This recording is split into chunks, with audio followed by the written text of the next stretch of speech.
Rabbi Kaplan, please. I wanted to mention this week about a strong question that Yoshua Meir, our producer, asked me. Is there such a thing as doing a mitzvah and giving the schus of the mitzvah to somebody else? The reason Yoshua Meir, the producer, asked this question is because somebody told him that a Rav Scheinberg, he used to wear all these pairs of tzitzis. The reason was that he wanted to wear more tzitzis and be mazaka the klal, so give the schus of the extra pairs of tzitzis to the klal Yisrael. Maybe the chilonim that don't wear tzitzis at all. Because tzitzis, Rabbi Kaplan, because tzitzis are connected kol Torah kula, like it says. Oh. And by the way, this rabbi in my Daf Yomi shir by Rabinovitz said when Rav Scheinberg came to London, he asked him, and this was his own answer, Rav Scheinberg's answer. Rav Moshe himself asked. No, the man in the shir, I don't know his name. Somebody asked him and he answered this. Yeah. Okay. And damn it says that every tzaddik lefi darko. The first thing, before we discuss the whole subject, we have to know that every tzaddik has his derech. Now, Rav Scheinberg is not my Rebbe. It's not Yoshua Meir's Rebbe. Not my son's Rebbe. We have a friend, David Shapir, is not his Rebbe either.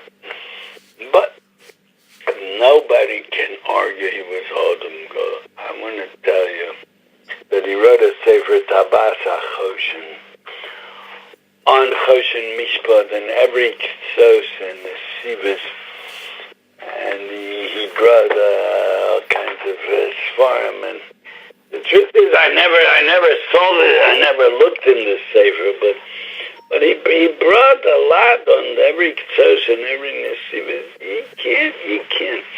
We have a problem in general that we see some mum in somebody, that we already judge the whole person according to this mum that he has.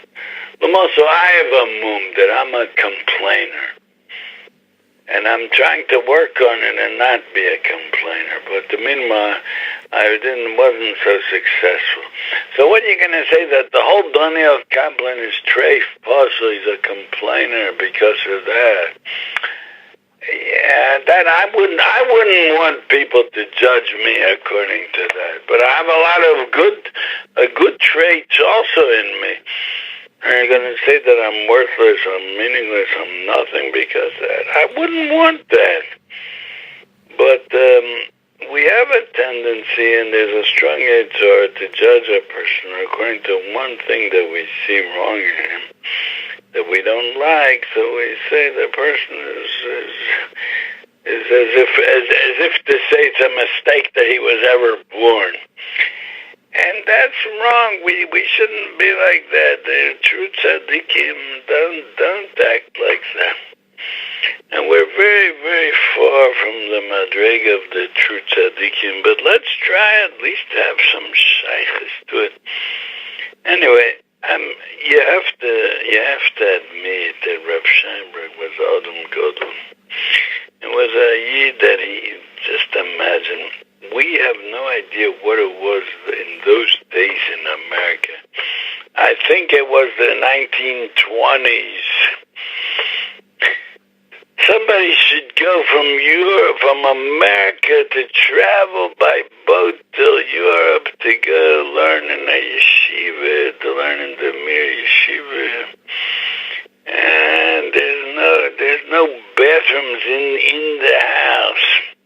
I mean, I don't know. I would say that if I would hear such a thing, I don't know if I would go there to Europe to learn in the Amir Yeshiva. I would say what I can learn in America, I can be here. What do I have to be there for? And he went from America to Europe to learn in the Amir Yeshiva. It's a big thing. We have no idea what it is. Rabbi Kaplan. No sug of what it is. Chusam that he wrote a Sefer Tabas HaChoshen on the whole Choshen Mishpat Ektosen in the Sivas, he went through the whole thing. It's not a pushta thing. I know people that have a lot of tainas on him. I have a friend, David Shapiro, that has very strong tainas on him.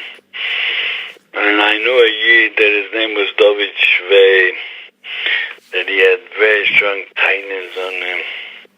But you can't erase it. It's the whole Mesiras Nefesh. They go from America to Europe to learn in the Mir Yeshiva and the whole Tabas HaChoshen. You can't erase all that. So he answered according to the story that Yeshua Meir sang. So Scheinberg answered that he's wearing the extra pairs of tzitzis to be mezakeh the rest of Klal Yisrael. Now, that means that the first pair of tzitzis that he's wearing is wearing for his own neshama, for the schus of his own neshama. The extra pairs of tzitzis is wearing to be mezakeh the rest of Klal Yisrael, because tzitzis is shkula keneged kol ha-mitzvos. That's a Gemara in the Dorim. Where is it? What daf is it? I don't remember. Chavov Chavzayin. And wait a second, just a minute. Let me look it up. It's in the Dorim daf Chav Hey. That's Shkula Mitzvah Tzitzis Keneged Kol Mitzvah Shabbat Torah. So if you wear extra pair of tzitzis, you're mekayim another mitzvah. Memele, it's Keneged Kol Mitzvah Shabbat Torah. So he's giving that away to the rest of Klal Yisrael, to the Chilonim. Now, I would say that if the Chilonim would know what Rav Scheinberg gave them, they would not be Chilonim anymore. They would just change.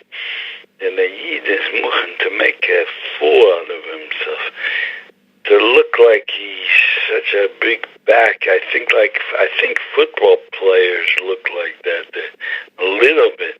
Even football players that they have these kind of shoulder pads, and they wear something inside that makes them look that they have big, heavy shoulders and square.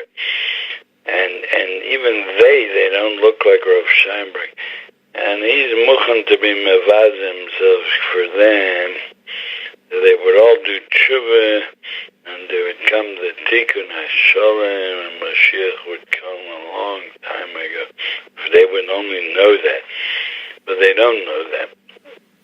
But now there's a big question over here. Is there such a thing as doing a mitzvah and giving it away to somebody else? Who said there's such a thing? You can give away an object, you give away money, there's ways to give away things. There's giving away mamish, people mamish, and there's giving away by making a kinyan, by zchiyah, that somebody makes a kinyan for the other person. So we find such a thing as giving away. But to give away a mitzvah, it's yours, you know what it is, you know what the schar is. It's something tangible, something you can hold in your hand to make a kinyan on it that you say you could give it away. Now, Hashem was mezakeh me with a midah that I'm capable of saying I don't know, and I have to think about it and look for a source. There's not the kids. I don't want to have gaiva because of it, because it's a midah that I was born with. I didn't work on this to have this midah, but Baruch Hashem gave me this midah that I'm able to say I don't know, and I'll think about it. So that's what I answered when Yeshua Meir, the producer, asked me, what do you say about this? Can you do a mitzvah and give away the schar to somebody else? I said, I don't know. I have to think about it. I mean, the first thought that comes to mind is, who said, what kind of business is this, giving it over to somebody else? Who says you could do such a thing? What does it mean, a mitzvah? A mitzvah means you did a certain effort, you did something for Hashem, and that created a spirit. How do you say it? A spiritual reality, you could call it. A metzias ruchnis it created. It created kedusha. It produced kedusha in the world. But who made it produce kedusha? Hashem made it. And he can give it to everyone. But then, the Seder Abriya is that you created this kedusha. It's yours. So who are you to give it over? It's not something you can hold in the hand and give over to somebody else. Yeah, kipshuto. Giving over to somebody else. There's dini kinyonim. There's hilchos kinyonim in the Shas, in the Shulchan Aruch. Where do you find such a thing? You give something to somebody else. Now, the pshuto shel dvarim should be that you can't give a mitzvah to somebody else. But I don't want to be like those. They always have the answer right away. And they always know. They always understand better than everybody else. Maybe there is such a thing. I don't know.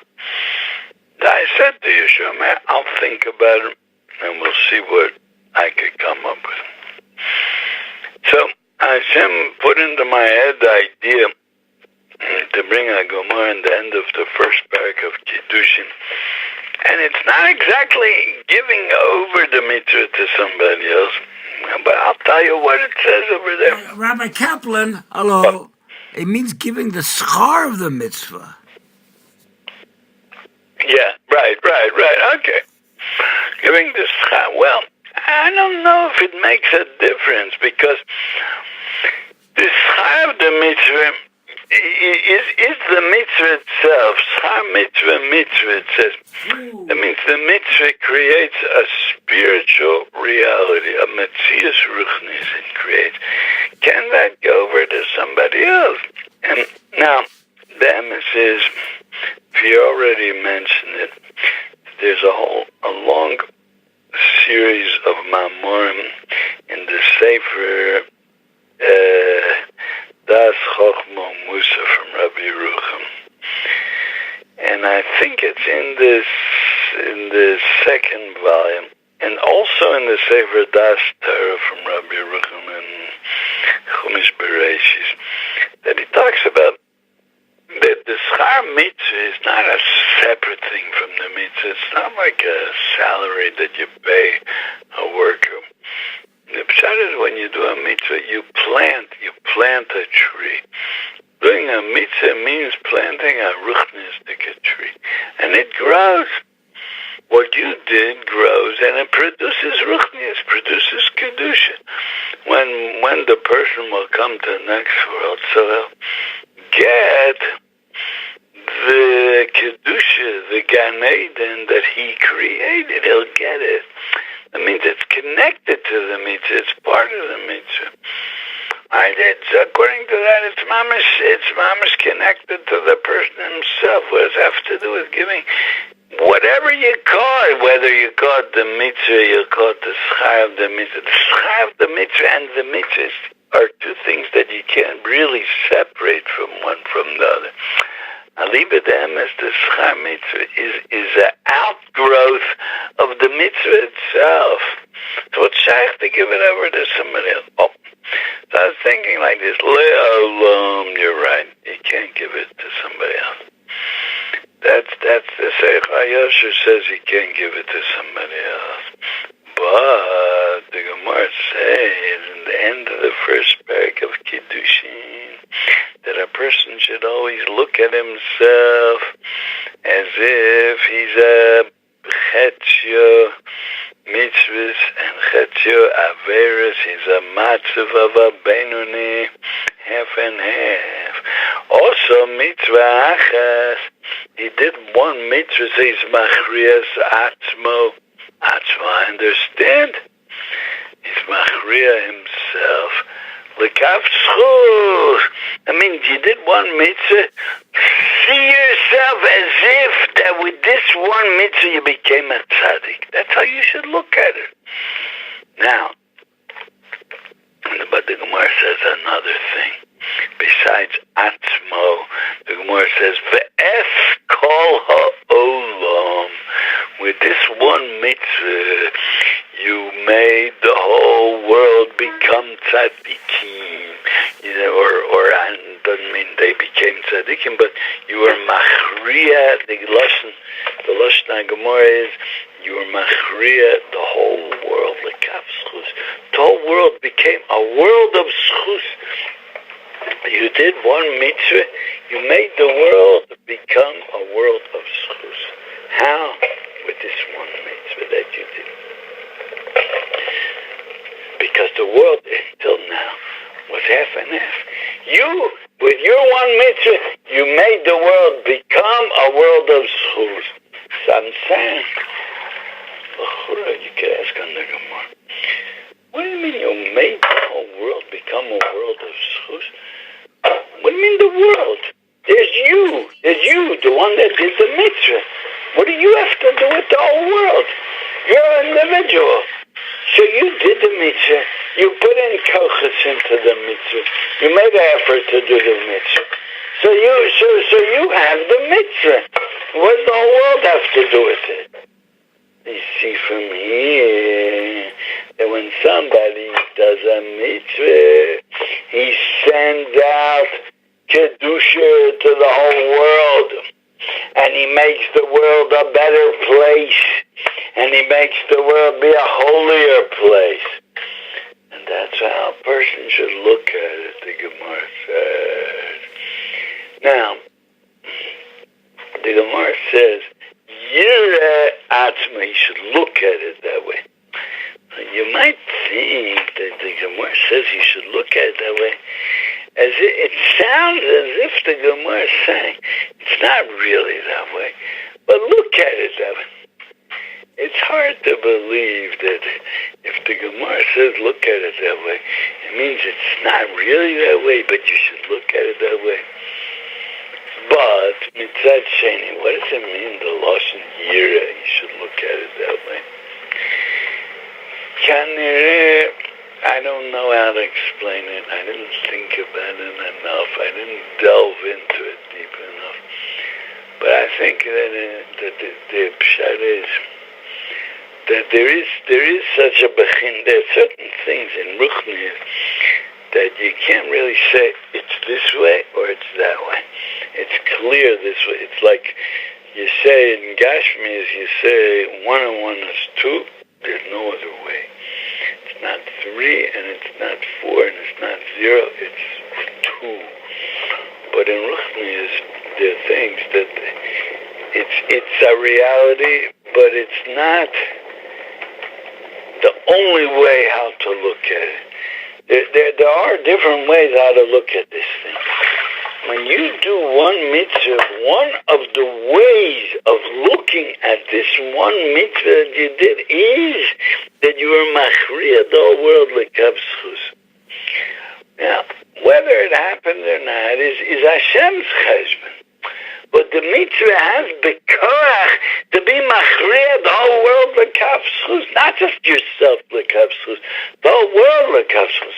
I even read someplace that even begashmi is there such a thing, that even when a little tenuah happens in a place, a fly moves his wings, it has some kind of an influence, like you throw a stone into the water and you see the little waves moving all over. That little stone makes ripples, I think it's called, of all the water where it falls into.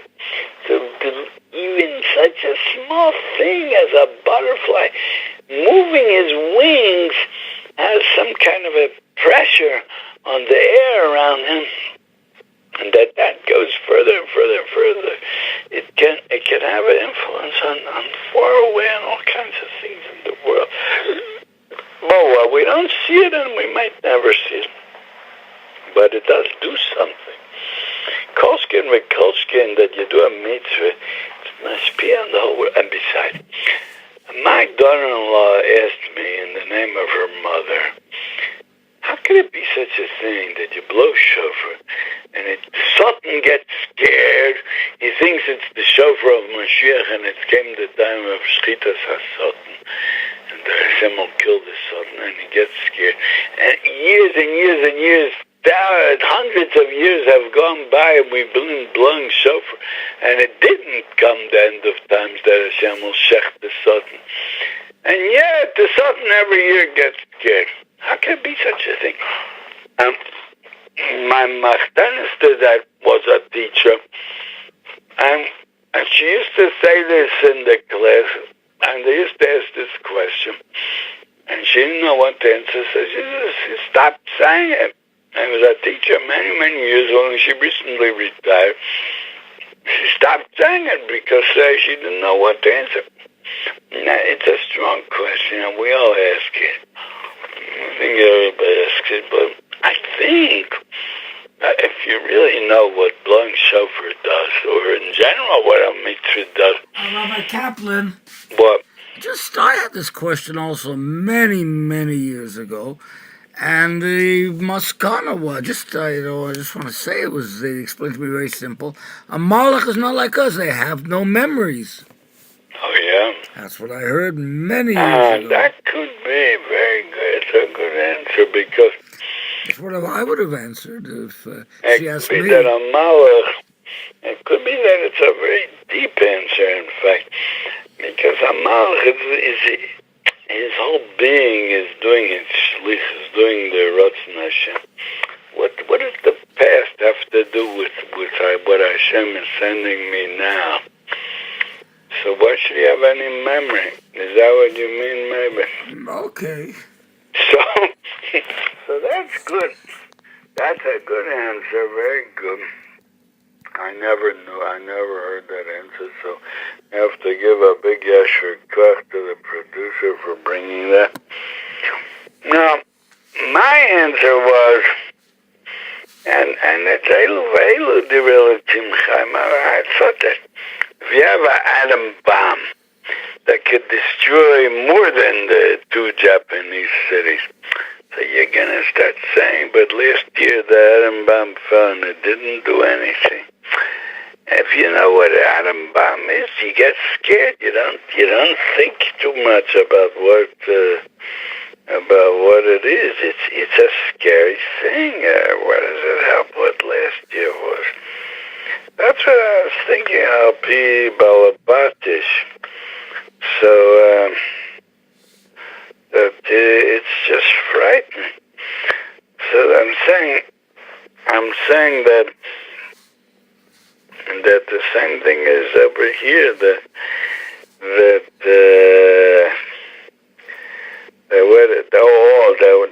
we have no idea what a mitzvah is. You do one mitzvah. Just imagine that there was a big warehouse of goodness, whatever that means, a big warehouse full of goodness, and Hashem poured it out into the world. And it's like it has in it, the warehouse has in it 1,000,000 times 1,000,000 kilo of goodness. So you can understand that the whole world has to change. And once that was poured out into the world, could it be that there's any evil in the world anymore? Could it be that anybody hates anybody else anymore? Could it be anybody is fighting with anybody else anymore?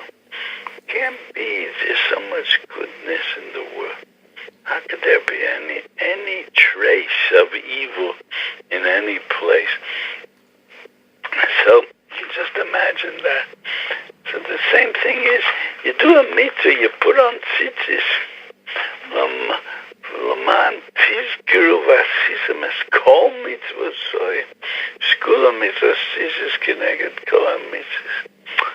So it's not, it's going to be machriya, the whole world, the kavzchut, he's making the whole world a better place. So I'm saying, so what does that mean?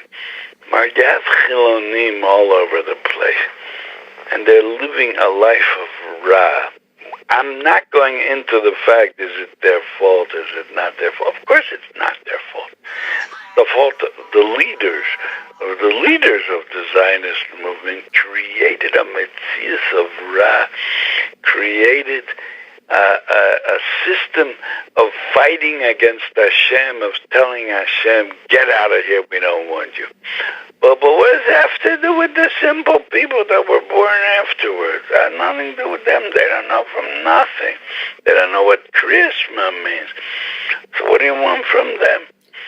So now we're doing an extra mitzvah of tzitzis that's creating more good in the world. Shkula keneged kol mitzvahs. An amount of good that we have no musag of how much it is, or how much good it's creating. So that's what the Gemara means. It's machrias kol olam kulo lekav schus. Now this might be disappointing to those that heard the words. He's giving over the mitzvahs to the chilonim. Because according to what I'm saying, it doesn't say in the Gemara that he's giving the mitzvahs to others.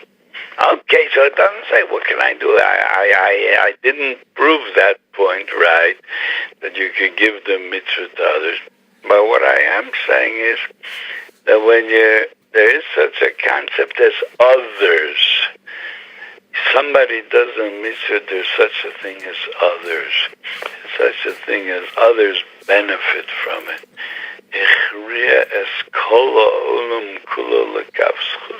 He makes the world a world of kafschus. Hashem looks down on the world and he says, what kind of world is this? Look how much evil there is there.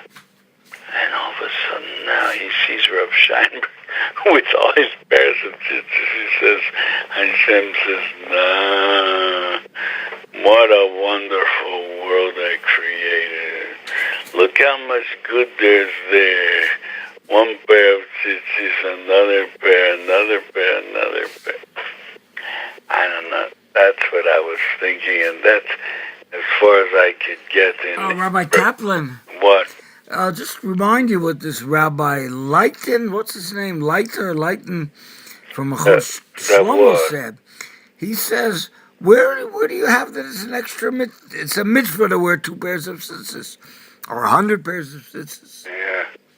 No, that's what he said. It's not a mitzvah, this Rabbi Leighton.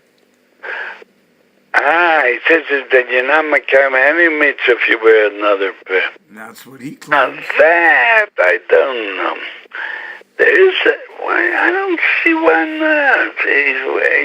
You can't wear let's say like this. Somebody wears a shirt and a sweater on top of the shirt. Now, what'll be if the shirt has 4 canvas and the sweater has 4 canvas? Now, is he allowed to wear the sweater after he puts it in the shirt? Of course he's not allowed to wear the sweater. If the sweater has 4 canvas and he doesn't put tzitzis on it, it's also to wear the sweater on top of the shirt. Because it doesn't have tzitzis. So what does he do? He goes and he puts tzitzis in the sweater. So then it's mutter to wear the sweater. Why? Because he has the mitzvah tzitzis. I don't see why not. Right? The only thing what I could understand is that what he's saying is like this. That's not the derech to wear so many begodim one on top of the other. So Mamela, why is he wearing it? Not l'shem levisha, not l'shem. Like levisha, there's the Gemara in the beginning of Yavamas, the Gemara talks about it. It's to warm yourself. But he's not wearing it. He doesn't want to warm himself. He's torturing himself. Only what he's wearing it to be mekayim the mitzvah, but not l'shem beged. So maybe it's not a mitzvah. But it's hard to it's hard Rabbi to say. Kaplan. What? You know what they say in Bnei Brak, anybody that wears wool tzitzis, he's not mekayim. It's a davar inui. Oh, so it's not a levisha because it's a inui. But I can't see that you. What are you going to say, that you're allowed to wear the four canvas without tzitzis? I don't think anybody would say that. So I don't know what to say, unless you're going to say, because since it's so hard, so you have no anor from it, you're allowed to wear it without tzitzis. Maybe you'll say such a chiddush. I don't know. I think we have to go again, be ma'ay and good in the sugya and yavamas, davdalit on the base, about kalim b'tzitzis, and see what we could come up with it. And also there's the Beis HaLevi over there that talks about that Levisha that has anor without anor. Lately, in the last tekufa, the yeshivas, when they learn Yavamas, they skip that sugya and they jump straight to Daf Ches with the sugya of Yibum. Is it Seder Chalas? Go, what can I do now? We learn straight. We learn every daf, everything, even I got it that we learn, and we're mine and it. But this is what I was thinking. So Mele, he's machriya the whole world. The kavschus was what he wears all this. Now, Bamas, we don't really know why he did it, but maybe that's it. I have a friend, his name is Yisrael Schneider. So there was once a time that we were talking about if you have to say Geshem or Goshem.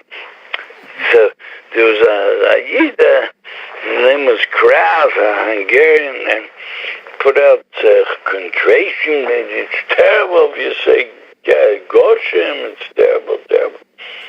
So Yisrael Schneider said, maybe that's why his neshama came down to this world, that he should bring out this idea to say Geshem. That's what he said. Maybe, could be. But so I'm saying the same thing here. Maybe Rav Scheinberg came down to the world to wear a lot of tzitzis. But I don't know. I'm just trying to show.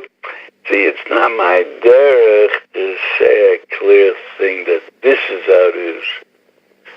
You have to do it this way. Anybody does it any other way is wrong, and that's it. It's not my signon.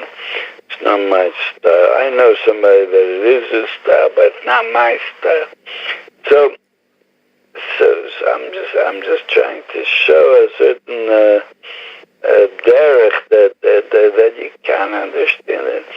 But to say that you can mamish do a mitzvah and say, I'm doing this mitzvah today that the schar should go to somebody else, I have no source for that. I know of no source for that.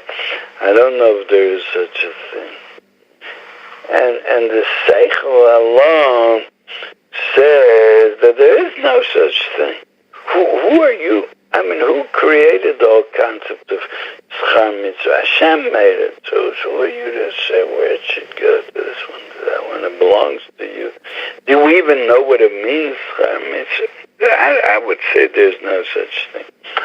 But this much, I'm trying to make a compromise in between the two sides, whether you can or you can't.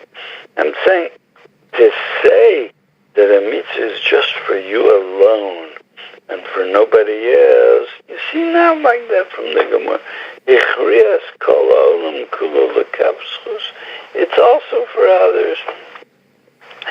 Now there is such a thing as in the nusach of l'shem yichud. There's such a thing as b'shem kol Yisrael. And I don't know exactly what that means, but there's also another union, not to be selfish. You are doing good, not just for yourself. What are you going to say? I'm doing it today to make myself a better person. What about the rest of the world? What about everybody else? You're not thinking about, you don't care. I wonder, like my son said on Friday night, 2 weeks ago, to my son of Ramzan, he said that he wants to send out good rays into the world. Which there is something to that I want to make the world a better place.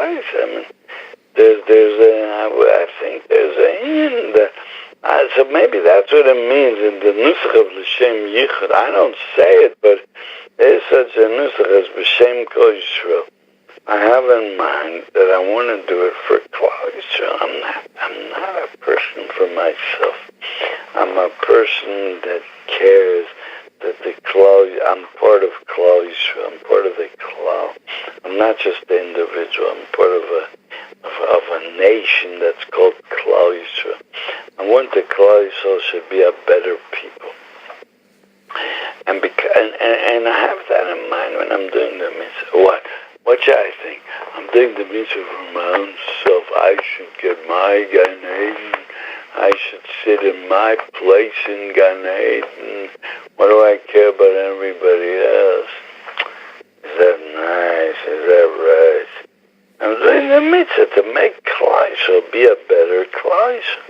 And it's true, all the neshamas are connected.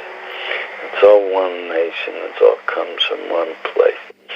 And if somebody doesn't have that in mind and he thinks only about his own Gan Eden, his own Olam Haba, there's a certain pagam in that. There's something wrong with that.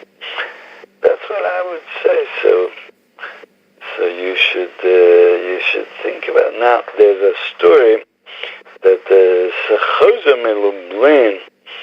So he one year before Sukkot, there was a lot of snow.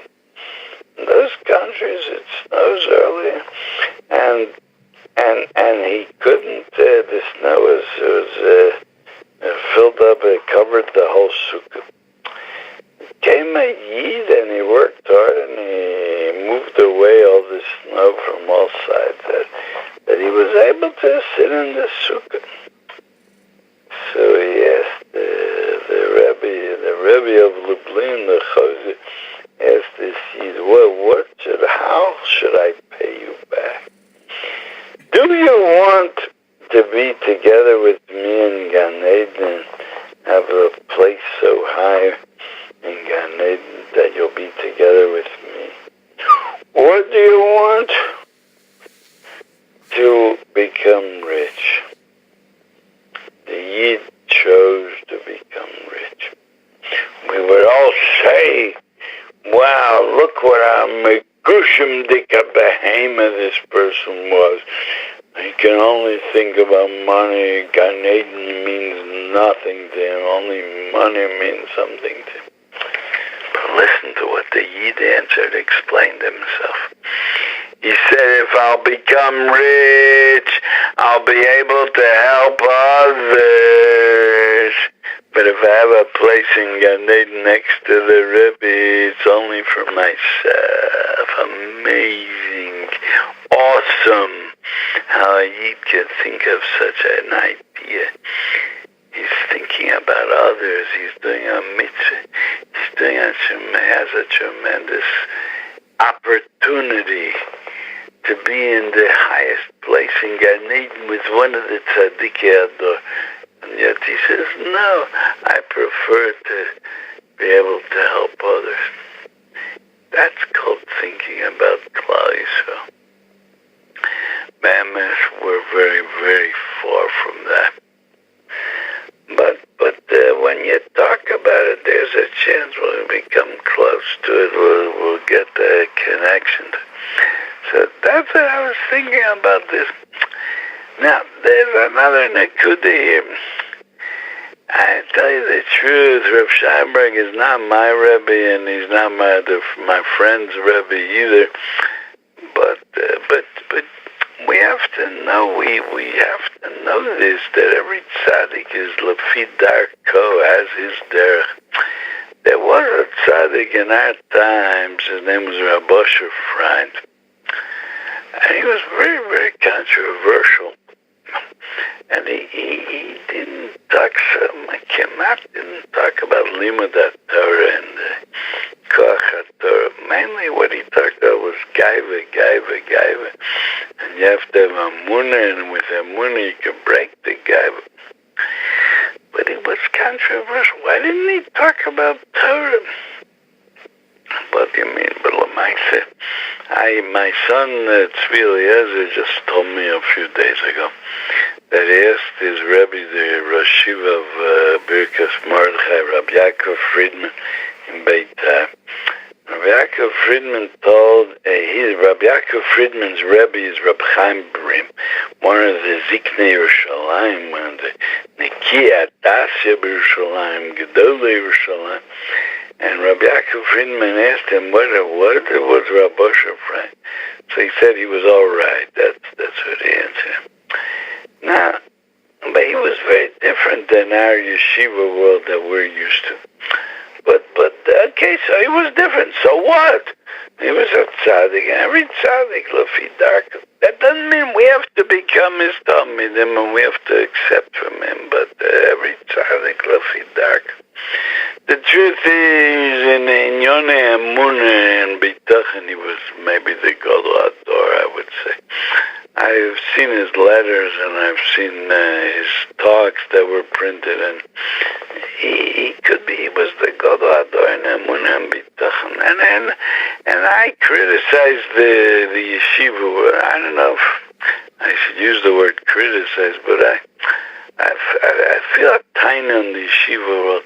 They don't teach Emunah and Bitachon. They don't teach it. How can you tell Talmidim you should stay by learning and not look for a parnosa? You never taught them how you have Bitachon and that to enable you to stay by learning. How do you do it? How do you have it? What do you think? Bitachon is a simple sugya. I mean, it's a sugya, like every sugya. There's a shar bitachon in the Chavos Halavavos, and there's others swam. It's a sugya. Why don't you talk about it? Why don't you explain it? Why don't you teach it? And he did teach it. He did talk about it. So he was a tzaddik in his own way. Every tzaddik lefi darka. Now, I'm not saying that I'm bishlemus. I'm not saying that I'm perfect, and I'm very, very far from perfect. But at least if we talk about it, there's a chance that we'll reach something. Hashem should help us, that we should be able to get out of this darkness and the lowness that we're in, and we should have some shaykhs to something higher, above the world that we're living in.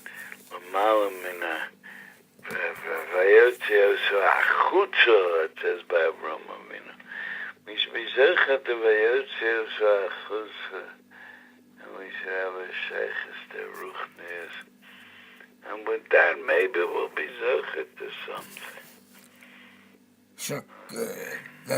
Shakor, Rabbi Kaplan.